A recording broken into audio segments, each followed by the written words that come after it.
Hi hello ನಮಸ್ಕಾರ ರೀ ಎಲ್ರಿಗೂ. Welcome back to my YouTube channel.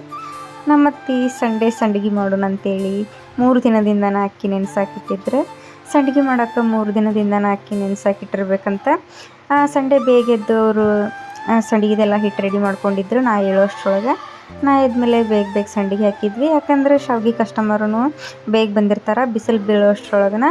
ಯಾಕಂದ್ರೆ ಬೇಗ ಹಾಕಿಸ್ಕೊಂಡ್ರೆ ಬಿಸಿಲಿಗೆ ಚೆನ್ನಾಗಿ ಶಾವ್ಗೆ ಒಣಗ್ತಾವಂತೇಳಿ. ನೋಡ್ತಿರ್ಬೋದು ನೀವು ಎಷ್ಟು ಚೆನ್ನಾಗಿ ಎಳೆಯಾಗಿ ಬರತ್ತವು. ಬಿಸಿಲಿಗೆ ಜಾಸ್ತಿ ಹಾಕಿದ್ರೆ ಶಾವ್ಗೆ ಭಾಳ ಮಸ್ತ್ ಬರ್ತಾವೆ. ನೋಡ್ತಿರ್ಬೋದು ನೀವು. ಆಲ್ರೆಡಿ ನಮ್ಮದು ಕೆಲಸ ಮುಗಿಯೋಷ್ಟ್ರೊಳಗೆ ಒಬ್ಬರು ಕಸ್ಟಮರ್ ಬಂದು ಶಾವ್ಗೆ ಎಲ್ಲ ಹಾಕಿಸ್ಕೊಂಡು ಒಣಗಿಸ್ಕೊಂಡು ಹೊಂಟಿದ್ರು. ಬೇಗ ಬಂದಿದ್ರು ಅವರು. ಹಾಗೆ ನಂಗೆ ಇಷ್ಟ ಅಂತೇಳಿ ನಮ್ಮಪ್ಪ ಹೊಲದಾಗಿಂದ ಅಲಸಂದಿಕಾಯಿ, ಪಪ್ಪಾಯ ಹಣ್ಣು, ಮಾವಿನಕಾಯಿ, ಟೊಮೆಟೊ ಕಾಯಿ, ಪುಂಡಿ ಪಲ್ಲೆ ಅದೆಲ್ಲ ಕೊಟ್ಟು ಕಳಿಸಿದ್ರು ನಮ್ಮ ಅವ್ವನ ಕಡೆ. ನಮ್ಮವ್ವರು ರಾಮದುರ್ಗಕ್ಕೆ ಬಂದಿದ್ರು. ನನ್ನ ಗಂಡ ರಾಮದುರ್ಗಕ್ಕೆ ಹೋಗಿ ಅವ್ನ ಇಸ್ಕೊಂಬಂದ್ರೆ.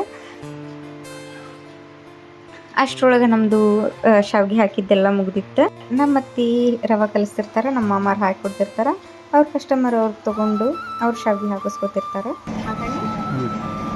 ನೋಡ್ರಿ ನಮ್ಮವ್ವ ನಂಗೆ ಇಷ್ಟ ಅಂತೇಳಿ ಪಪ್ಪಾಯ ಕೊಟ್ಬಿಟ್ಟಾಳ. ಮತ್ತು ನಮ್ಮ ಹೊಲ್ದಾಗ ಅಲಸಂದಿ ಹಾಕ್ಯಾರ, ಅಲಸಂದಿ ಕೊಟ್ಬಿಟ್ಟಾಳ. ಆಮೇಲೆ ಟೊಮೆಟೊ ಕಾಯಿ ಕೊಟ್ಬಿಟ್ಟಾಳ, ಚಟ್ನಿ ಚಲೋ ಆಗ್ತೈತೆ ಅಂತೇಳಿ. ಮತ್ತು ನೋಡ್ರಿ ಮಾವಿನಕಾಯಿ ಕೊಟ್ಬಿಟ್ಟಾಳ. ಮಣ್ಣೆ ತೊಗೊಂಡಿದ್ದು ಚಲೋ ಆಗಿದ್ದಕ್ಕೆ ಇನ್ನೂ 2 ಕೊಟ್ಬಿಟ್ಟಾರ. ನೋಡ್ರಿ ಆಲ್ರೆಡಿ ನಾನು ಪಪ್ಪಾಯ ಹಣ್ಣು ತಿಂದೆ, ಯಾಕಂದ್ರೆ ನಂಗೆ ಪಪ್ಪಾಯ ಅಂದ್ರೆ ಭಾಳ ಇಷ್ಟ. ಪುಂಡಿ ಪಲ್ಯ ಕೊಟ್ಬಿಟ್ಟಾಳ. ಪುಂಡಿ ಪಲ್ಯ ಏನಕ್ಕೆ ತಿನ್ಬೇಕಂತ ಬ್ಯಾಸ್ಗೆ ಒಳಗೆ ಚಲೋ ಆಗುತ್ತಂತ ಹೇಳಿದ್ರು. ಮತ್ತು ನನ್ನ ಗಂಡ ಅಲ್ಲಿ ಸಲ ಹೋಗಿ ಅವ್ನು ಇಸ್ಕೊಂಬಂದು ದ್ರಾಕ್ಷಿ ತೊಗೊಂಡಾನ. ಇವು ದ್ರಾಕ್ಷಿ ನಮ್ಮ ಗುಬ್ಬಿಗೆ ಇಷ್ಟ, ಗುಬ್ಬಿಗೆ ದ್ರಾಕ್ಷಿ ತೊಗೊಂಡ. ಮತ್ತು ಇವು ಚಿಕ್ಕು ಹಣ್ಣು, ಜವಾರಿ ಚಿಕ್ಕು ಹಣ್ಣು ಅಂತ ನನ್ನ ಗಂಡ ನಂಗೆ ಪ್ರೀತಿಯಿಂದ ತೊಗೊಂಬಂದ. ಚಂದವ ನೋಡ್ರಿ, ಅವ್ನ ಜೊತೆ ಗುಂಡು ಥ್ಯಾಂಕ್ ಯು ಫಾರ್ ವಾಚಿಂಗ್.